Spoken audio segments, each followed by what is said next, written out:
রাম মন্দির হলো একটি হিন্দু মন্দির যা ভারতের উত্তরপ্রদেশের অযোধ্যার নির্মাণাধীন।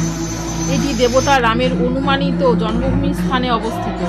স্থানটি বাবরি মসজিদের প্রাক্তন অবস্থান, যা 16 শতকে একটি ইসলামিক কাঠামো ভেঙে ফেলার পর নির্মাণ করা হয়। রাম এবং সীতার মূর্তিগুলি 1949 সালে মসজিদে স্থাপন করা হয়েছিল। 1992 সালে এটি আক্রমণ করে ভেঙে ফেলা হয়। 2019 সালে ভারতের সুপ্রিম কোর্ট একটি মন্দির নির্মাণের জন্য হিন্দুদের বিতর্কিত জমি দেওয়ার রায় প্রদান করে। সেখানে মুসলমানদের মসজিদ নির্মাণের জন্য অন্যত্র জমি দেওয়া হবে। আদালত ভারতীয় প্রত্নতাত্ত্বিক জরিপের একটি প্রতিবেদনকে প্রমাণ হিসাবে উল্লেখ করেছে, যেটি ভেঙে ফেলা বাবরি মসজিদের নিচে একটি কাঠামো উপস্থিতির ইঙ্গিত দেয়, যা ইসলামিক বলে প্রমাণিত হয়েছে। প্রধানমন্ত্রী নরেন্দ্র মোদী 5ই আগস্ট 2020 রাম মন্দির নির্মাণের সূচনার জন্য ভূমি পূজা করেন। মন্দিরটি বর্তমানে নির্মাণাধীন শ্রীরাম জন্মভূমি তীর্থক্ষেত্র ট্রাস্টের দ্বারা তত্ত্বাবধান করা হচ্ছে। মন্দিরের উদ্বোধন 22 জানুয়ারি 2024 নির্ধারিত হয়েছে। রাম বিষ্ণুর অবতার, একজন হিন্দু দেবতা। প্রাচীন ভারতীয় মহাকাব্য রামায়ণ অনুসারে রাম অযোধ্যায় জন্মগ্রহণ করেছিলেন। 16 শতকে বাবর তার উত্তর ভারত জুড়ে মন্দির আক্রমণের ধারাবাহিকতায় মন্দিরটি আক্রমণ করে এবং ধ্বংস করে। পরে মুঘলরা বাবরি মসজিদ নির্মাণ করে, যা রামের জন্মভূমি স্থান বলে মনে করা হয়।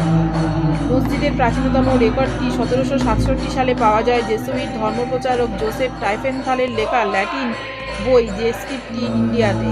তার মতে অযোধ্যায় রামের দুর্গ বলে বিশ্বাস করা রামকোট মন্দির এবং রামের জন্মস্থান যেখানে অবস্থিত বেদি ধ্বংস করে মসজিদটি তৈরি করা হয়েছিল। 1858 সালের ডিসেম্বরে ব্রিটিশ প্রশাসন হিন্দুদের প্রতিদ্বন্দ্বিতার স্থানে পূজা করতে নিষেধ করে। মসজিদের বাইরে আচার অনুষ্ঠানের জন্য একটি মঞ্চ তৈরি করা হয়েছিল। 1949 সালের 22 থেকে 23 ডিসেম্বর রাতে বাবরি মসজিদের ভেতরে রাম ও সীতার মূর্তিগুলি স্থাপন করা হয়েছিল এবং পরের দিন থেকে ভক্তরা জড়ো হতে শুরু করে। 1950 সাল নাগাদ রাজ্য সরকার 145 সিআরপিসির ধারার অধীনে মসজিদের নিয়ন্ত্রণ নেয় এবং হিন্দুদের এই স্থানে তাদের উপাসনা করার অনুমতি দেয়। 1980-এর দশকে হিন্দু জাতীয়তাবাদী পরিবার সংঘ পরিবারের অন্তর্গত বিশ্ব হিন্দু পরিষদ ভিএইচপি হিন্দুদের জন্য জায়গাটি পুনরুদ্ধার করতে এবং এই স্থানে শিশু রামের জন্য উৎসর্গীকৃত একটি মন্দির নির্মাণের জন্য নতুন আন্দোলন শুরু করে। ভিএইচপি তাদের ওপর জয় শ্রীরাম লেখা দিয়ে তহবিল এবং ইট সংগ্রহ করতে শুরু করে। পরে প্রধানমন্ত্রী রাজীব গান্ধীর অধীনে সরকার ভিএইচপিকে শিলান্যাস এগিয়ে যাওয়ার অনুমতি দেয়। তৎকালীন স্বরাষ্ট্রমন্ত্রী বুটা সিং আনুষ্ঠানিকভাবে ভিএইচপির নেতা অশোক সিঙ্গালকে অনুমতি দেন। প্রাথমিকভাবে ভারত সরকার এবং উত্তরপ্রদেশ সরকার সম্মত হয়েছিল যে শিলান্যাস বিতর্কিত স্থানের বাইরে পরিচালিত হবে। যাই হোক, 9 নভেম্বর 1989-এর ভিএইচপি নেতা এবং সাধুদের একটি দল বিতর্কিত জমি সংলগ্ন 200 মিটার গর্ত খনন করে ভিত্তি স্থাপন করেছিলেন। গর্ভগৃহের সিংহদ্বার বা প্রধান প্রবেশদ্বার যেখানে নির্মাণ হয়েছিল। এরপর ভিএইচপি বিতর্কিত মসজিদ সংলগ্ন জমিতে একটি মন্দিরের ভিত্তি স্থাপন করে। 6 ডিসেম্বর 1992-এর ভিএইচপি এবং ভারতীয় জনতা পার্টি 1.5 লক্ষ স্বেচ্ছাসেবকদের সাথে উক্ত স্থানে একটি সমাবেশের আয়োজন করে, যারা করসেবক নামে পরিচিত। সমাবেশটি হিংসাত্মক হয়ে ওঠে, জনতা নিরাপত্তা বাহিনীকে অভিভূত করে এবং মসজিদ ভেঙে দেয়।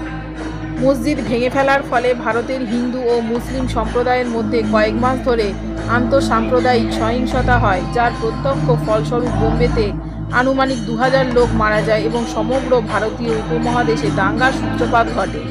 মসজিদ ধ্বংসের একদিন পর 1992 সালে 7ই December The New York Times report করে যে পাকিস্তান জুড়ে 30টির বেশি হিন্দু মন্দিরে হামলা হয়েছে, আগুন লাগানো হয়েছে এবং ভেঙে ফেলা হয়েছে। বাংলাদেশের হিন্দু মন্দিরেও হামলা হয়েছে।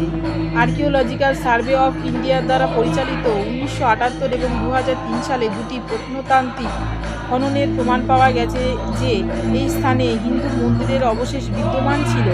বছরের পর বছর ধরে বিভিন্ন শিরোনাম এবং আইনি বিরোধ ঘটেছিল, যেমন 1993 সালে অযোধ্যা আইনে নির্দিষ্ট এলাকা অধিগ্রহণ পাশ হয়েছিল। 2019 সালে অযোধ্যা বিরোধের ওপর সুপ্রিম কোর্টের রায়ের পরেই সিদ্ধান্ত হয়েছিল যে বিতর্কিত জমি রাম মন্দির নির্মাণের জন্য ভারত সরকার গঠিত একটি ট্রাস্টের কাছে হস্তান্তর করা হবে।